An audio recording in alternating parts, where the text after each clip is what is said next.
Magandang maupo tayo lahat. Regimental Commander Cadet Malone, please give the troops tigas pahinga. Tikas!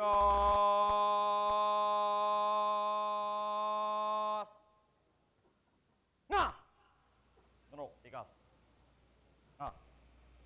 Secretary Marojas, Secretary Sunny Coloma, Tony Ruben Platon, Police Director General Alan Purisima, Police Chief Superintendent Dominador Aquino Jr., Jail Director Johnny Mamaril, Fire Chief Superintendent Carlito Romero, Honorable Ayong Maliksi, and Honorable Roy Leola, Honorable Foreign Police Attaches present, Honorable Local Government Officials present, graduates of PNPA Taga-Pamagitan Class of 2013, parents and family of the graduates of PNPA Taga-Pamagitan Class of 2013, Corps of Cadets of the PNPA, fellow workers in government, honored guests, mga minamahal ko pong kababayan, magandang umaga po sa inyo lahat.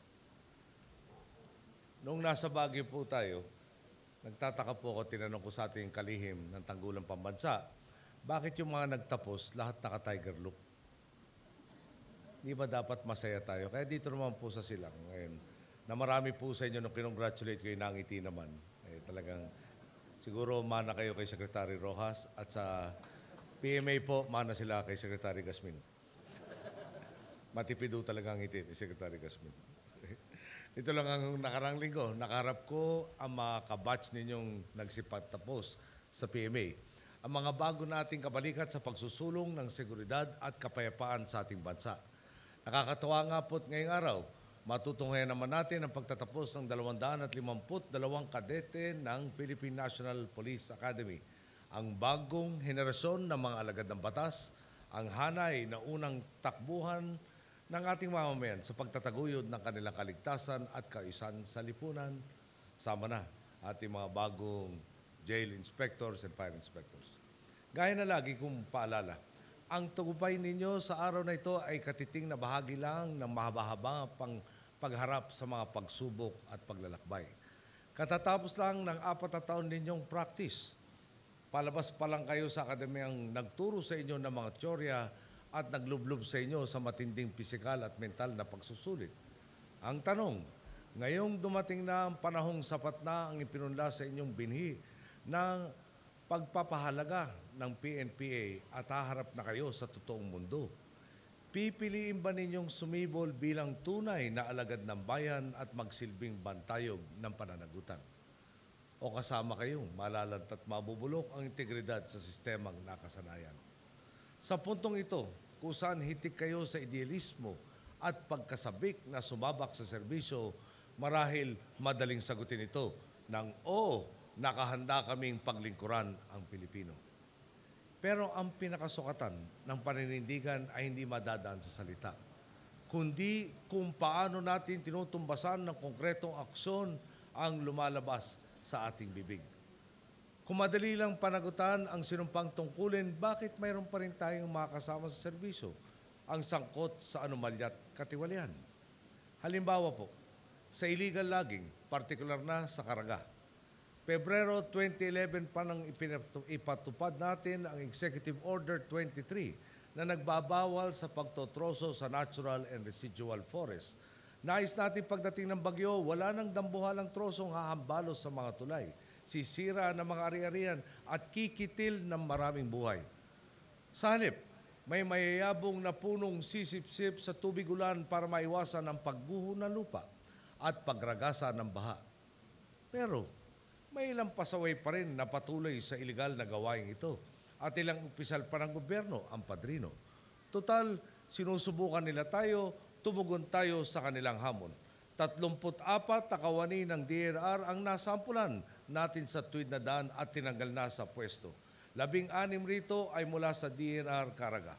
Hunyo na nakaraang taon nang sinibak natin ang PNP Provincial Director na Agusan del Sur at 6 na Town Chiefs of Police na sinundan ng pagpapatalsik natin sa PNP Regional Director ng Caraga noong Hulyo 2012. Tila pinili po kasi nilang magtakip na mata ng tenga at bibig ukol sa illegal logging sa kanilang lugar. Kaya sa mga nakikibit balikat pa rin sa illegal na pagtotroso, sisiguruhin kung bilang na rin ang oras ninyo sa serbisyo.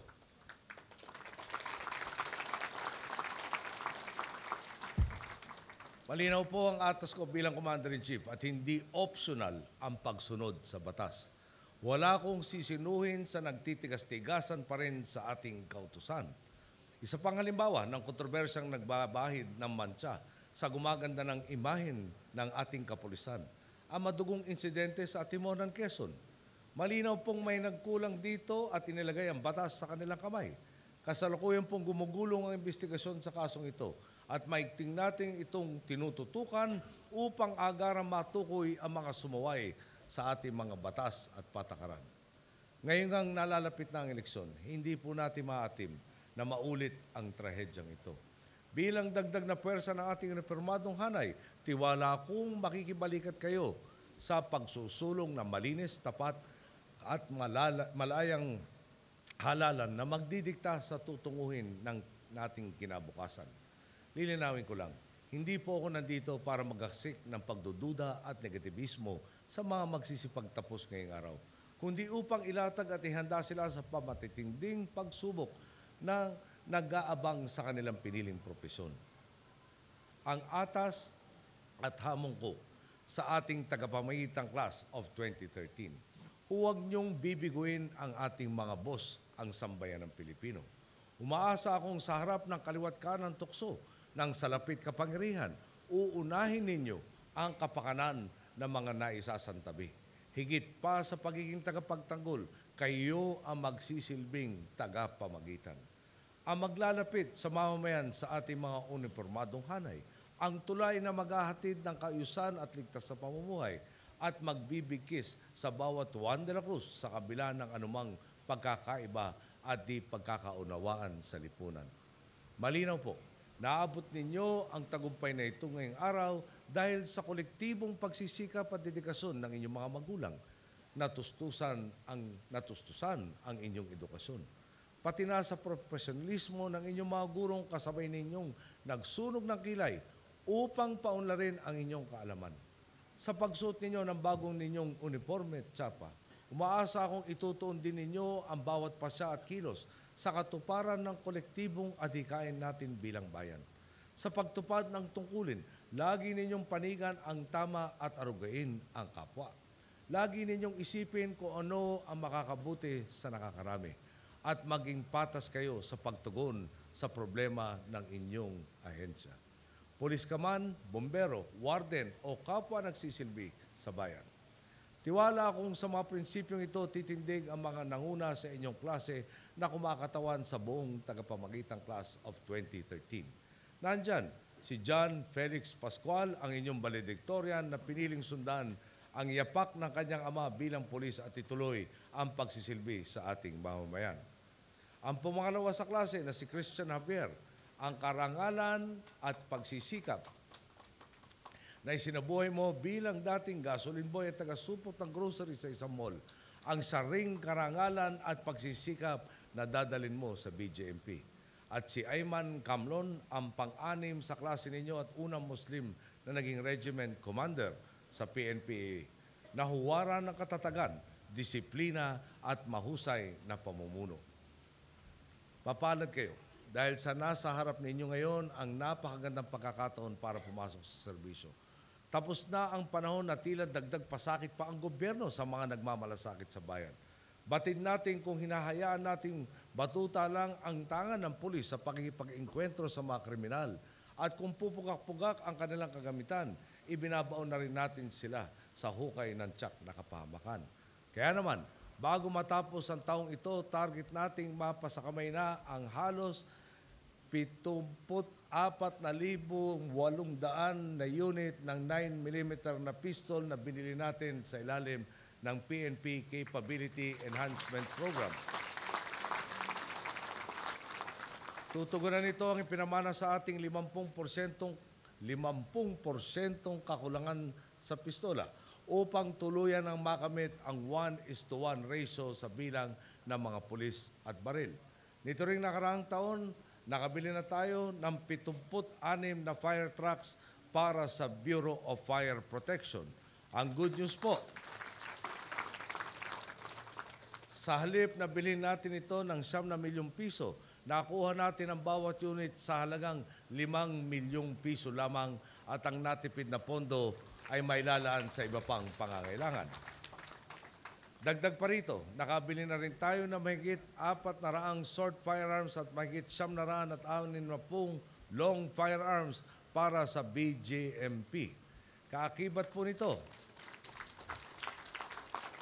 ang pagpapatayo at pagkukumpuni natin ng mga karagdagang bilangguan para sa mas epektibong pagtupad sa mandato ng BJMP. Sa mga papasok po ng BJMP, huwag kayong mag-alala masyado pag nakita nyo yung preso nyo ay tila preso in name only. Ini-inventaryo na po lahat yan at iwawasto natin ang pasilidad nyo para matulungan na makagampanan ng tama inyong trabaho.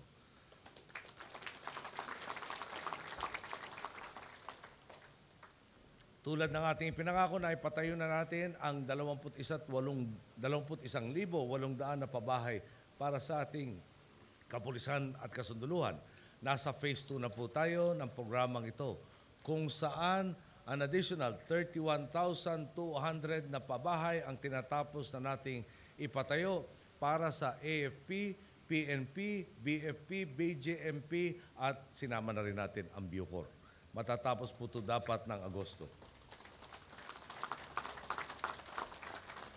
Patunay lang po ang mga makabulong proyekto ito na sa tuwid na daan. Mas nakatutok tayo sa pangangailangan ng Estado at mga naglilingkod sa Pilipino. Sa harap ng mga tagumpay na ito, hahayaan ba natin madiskaril tayo sa pagsusulong ng malawakang pagunlad? Tandaan na natin, kapag nagbulag-bulagan tayo sa masasamang elemento, nawawala ng tiwala ang publiko sa gobyerno at pinipiling pumanig sa mga nagpapanggap na tagapagtanggol nila. Malinaw ang tungkulin natin bilang lingkod bayan, ang magsilbing bantayog ng pananagutan at ang pagpanig sa tama sa lahat ng pagkakataon.